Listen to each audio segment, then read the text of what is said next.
अतिशय उपयोगी 22 kitchen tips. 1.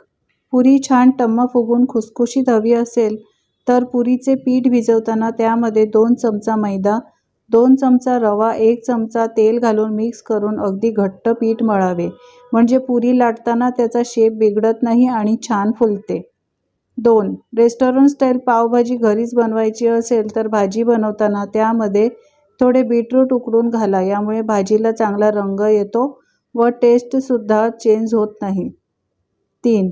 दही वडे बनवण्यासाठी आपण उडीद डाळ भिजवून वाटून घेतो व त्याचे वडे बनवतो, पण त्यामुळे वडे हलके होत नाहीत व आतमध्ये थोडे घट्टसर राहतात.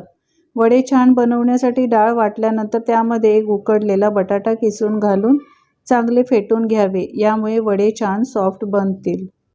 4. साबुदाणा खीर बनवताना आपण साबुदाणा भिजवून दुधात घालतो. अगोदर दूध गरम करून घ्या आणि भांड्यात थोडे तूप घालून त्यामध्ये भिजवलेला साबुदाणा थोडा परतून घ्या. मग त्यामध्ये उकळलेले दूध आणि साखर घालून परत उकळी काढावी. खीर मस्त होईल. 5. आपण इडलीचे पीठ तयार करतो त्यापासून इडली, डोसा, उत्तप्पा बनवतो. मग पीठ उरले की आपण तसेच फ्रीजमध्ये ठेवतो. मग ते थोडे आंबूस होते तेव्हा त्यामध्ये थोडे नारळाचे ताजे दूध काढून मिक्स करावे. डोसा अगदी मस्त चविष्ट होतो. 6. राजमा बनवताना त्यामध्ये एक उकडलेला बटाटा सोलून किसून घालावा, यामुळे राजमा मसाला छान टेस्टी बनतो आणि ग्रेव्हीसुद्धा घट्टसर होते. 7. तांदळाची खीर बनवताना त्यामध्ये थोडा रवा भाजून घालावा, छान घट्टसर होते व टेस्टसुद्धा छान लागते. 8. कोशिंबीरमध्ये दही घातल्यावर थोड्या वेळाने पाणी सुटते, तर अशी कोशिंबीर बनवताना दही अगोदरच एका कापडात बांधून थोडा वेळ लटकवून ठेवावे, म्हणजे दह्यामधील जास्तीचे पाणी निघून जाईल. 9. कॉफी बनवताना आपण जायफळ पावडर वापरतो, पण प्रत्येक वेळेस जायफळ उगाळत बसण्यामध्ये वेळ वाया जातो. तेव्हा जेव्हा आपण कॉफी पावडर आणतो तेव्हाच त्यामध्ये जायफळ पावडर बनवून मिक्स करून ठेवा. 10. मुळा किसून झाल्यावर त्याला पाणी सुटते, ते पाणी फेकून न देता ते आमटीमध्ये घालावे. आमटी चवीला छान लागते. शिवाय मुळ्याचे सुटलेले पाणी गुणकारी सुद्धा असते. 11. पावसाळ्यात डाळ व शेंगदाणे विकत आणल्यावर ते बरेच दमट होतात.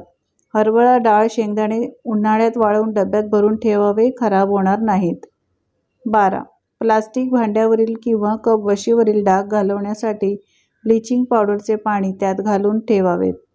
त्याच पाण्याने थोडे घासून नंतर स्वच्छ धुवावे.